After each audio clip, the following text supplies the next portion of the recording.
Hi everyone, I'm Catherine with GraCee Designs. Thanks for joining me today on Mornings with GraCee.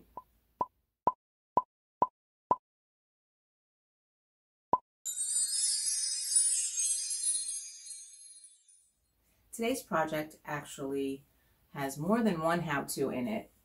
We're going to go over some machine embroidery, how to make a buttonhole, how to use a regular sewing machine and a serger.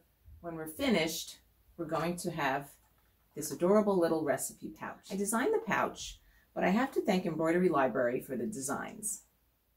Now these pouches you can fill with anything from candy to the ingredients, and I bought measuring cups and spoons to put inside the pouch to make some gifts. I've also used time codes for the video, so you can skip to each of the things you're more interested in, maybe making the buttonhole or using the serger. So let's get started on our recipe pouch project. The fabric that I am using is a cotton poplin. It has a weave in it, so it makes it more sturdy for the pouch. The supplies you will need are the fabric, a scissor or rotary cutter and ruler, thread, a marking pencil, piece of ribbon, and no-show mesh stabilizer. A 5x7 embroidery hoop, a needle with a large eye, clippers, and a small tray. I purchased the We Are Memory Keepers ribbon cutter, but you can just cut it with a scissor and use no fray on the edges. The machines I'm using are the Brother PE800, the Brother Sewing Machine SQ9285, and the Brother Serger ST4031HD. The fabric will measure 30 inches long by 10 inches wide. The pouch, when finished, will measure 11 inches by 6 inches. Place the bottom half of the hoop on the table and take your stabilizer and place it over the hoop. I'm going to cut about an inch off the outer edge of the hoop. Then, keeping the fabric folded in half, we're going to place it on top of the stabilizer, leaving 3 inches of fabric on the outside of the hoop at the top end. And then open it up and take the top part of the hoop and secure the fabric and the stabilizer in place. You want to pull the fabric and stabilizer on all sides to make it nice and tight. Tighten up the hoop and you're ready to go. Turn on your machine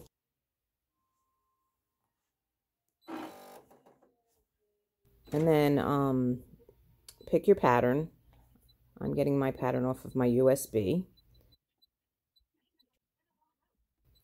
As you see, this pattern is the entire 5x7 hoop size. And what's great is it's only one color, so we don't have to change the thread. And I made sure it was a full bobbin because there's a lot of stitches in this project, and I didn't want to stop in the middle of making the project to change the bobbin. Now we'll place our hoop onto the machine. Lower the foot. As you see, the button turned green. Press the button and we are ready to embroider our pattern. This design will take 59 minutes to embroider. I'm going to speed it up a bit to show the progress in about a minute. Well, if you do machine embroidery, you know all about jump threads, and there are many in this project. Depending on the project, I will stop in the middle of the embroidery to cut some of the jump threads. I don't like when they're really long. I've had them get stuck on the foot. I did stop it here to cut this one long thread. We'll start it up again and finish the design. Watching the machine embroider can be mesmerizing at times. Sometimes I find myself just watching it as the design unfolds. Most of the time I try to keep busy in my sewing room so I can stay with the machine but also get other stuff done.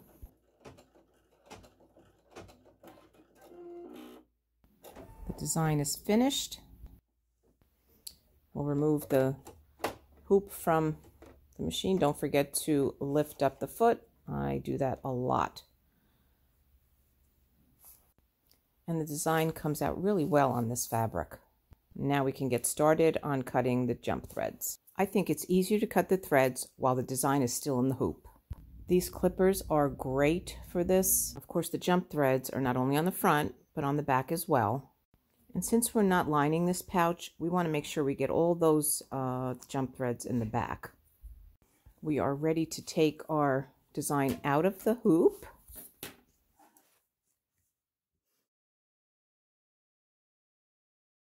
The next step, we're going to cut the excess stabilizer from the design. We will cut the stabilizer 1/2 inch from the design's edge. The next step is measuring the size of the pouch. I thought it was very easy to measure with this design because I was able to use the design's edge as a guide. I'm going to fold the fabric, keeping 1 inch on the bottom from the design, 5 inches on top, and 1 inch on each side.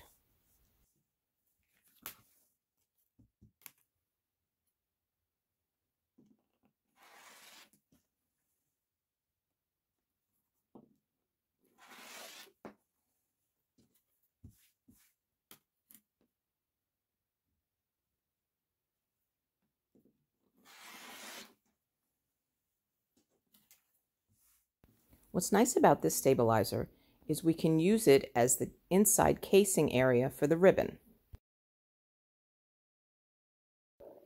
We'll be using the pieces that we removed from the pouch, and we will cut them 1 inch in width.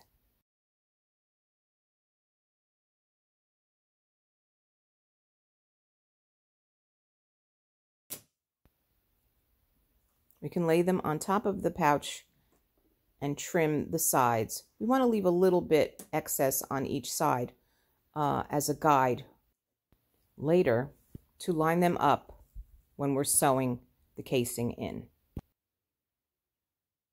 So before we sew the casing in, we have to make a buttonhole. On this machine, I'm using number 38. It's very easy to replace the buttonhole foot.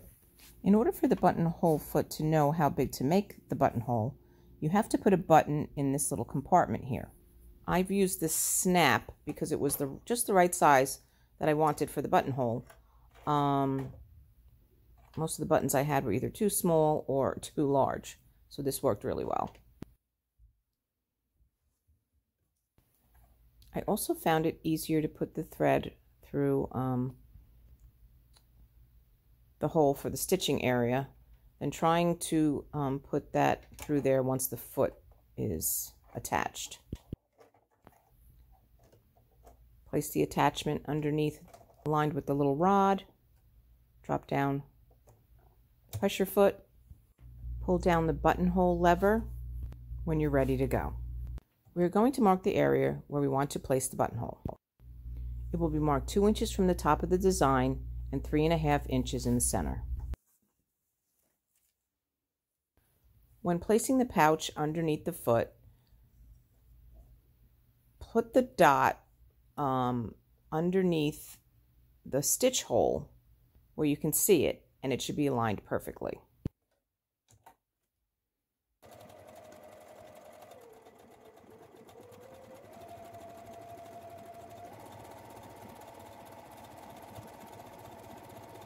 The machine will automatically stop when the buttonhole is finished.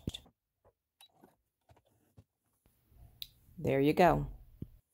I'm then going to remove the buttonhole foot and put back my zigzag foot to do the regular sewing.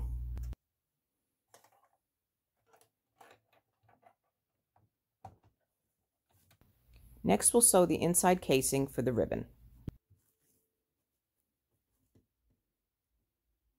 We place the casing directly over the buttonhole and sew each edge about 1/8 of an inch.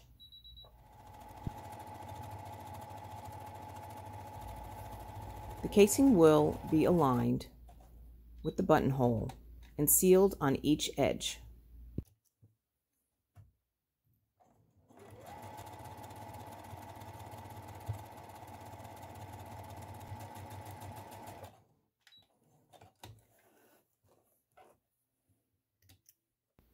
As you can see, the casing is perfectly aligned on each edge of the buttonhole. So to make sure that the casings are aligned on the front and the back, we will fold the pouch in half, right sides together, and place the casing over the fabric. You can pin it if you like, or use the marking pen, but I think it's just easier to hold it in place and get that first side sewn and secure it, and then it's easy to sew the other side.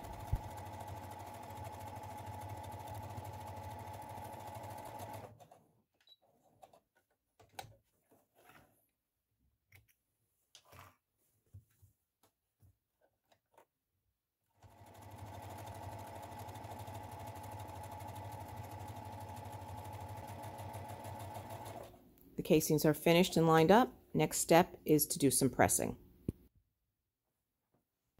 We're going to press the top seams. It just makes it much easier to sew when we're ready.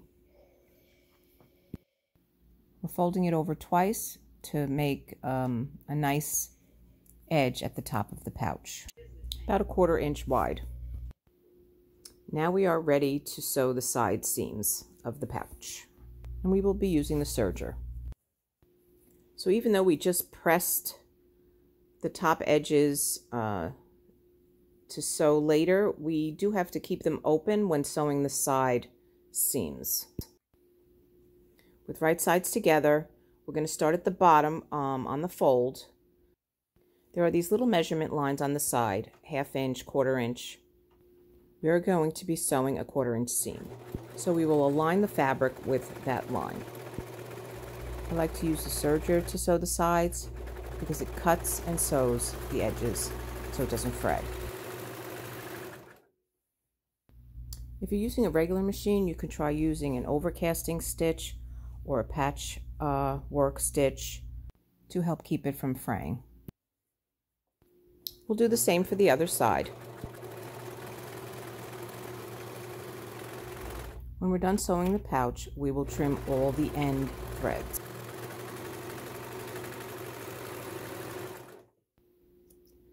Now that the casing is done, we have to open up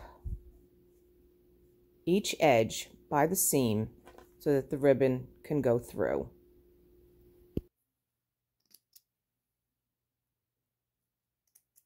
Be careful not to cut the fabric when opening up the casing. It would have been easier to open up the buttonhole before we put the pouch together, but I did forget to do that, so we'll do it now.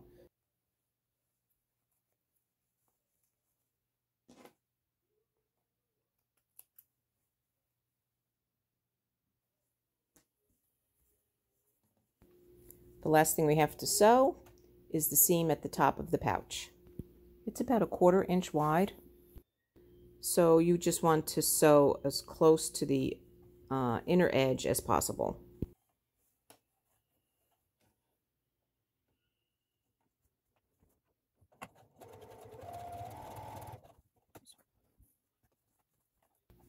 Let's speed this up a little bit and get to pressing the pouch. I'm going to show you how to cut the ribbon and place the ribbon, and then we'll get to see our finished pouch.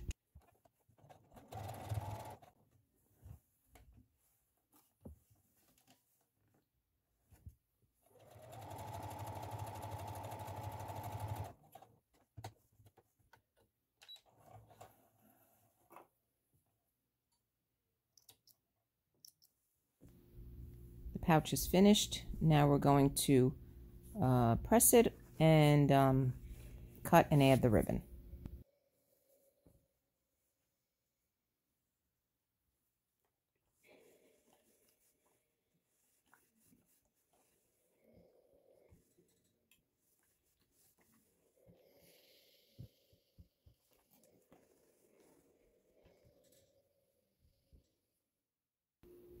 So I love gadgets, so I have this We Are Memory Keepers ribbon cutter, which cuts and seals the end so it doesn't fray. Of course, if you don't have this gadget, I'm sure you have your own method of sealing those edges. It has these little guides on the inside for your angles, and it cuts and seals it all in one step. This is just such a worthwhile tool. I like to use a large needle to thread the ribbon into the casing, but you can use whatever works for you.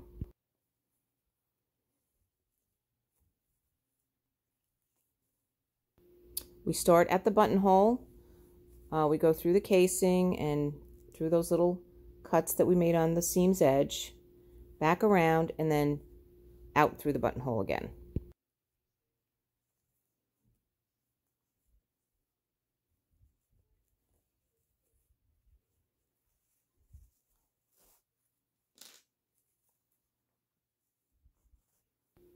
And when you're all finished, you can fill it with what you like. Pull both ends of the ribbon, make a pretty bow, and you have your finished pouch.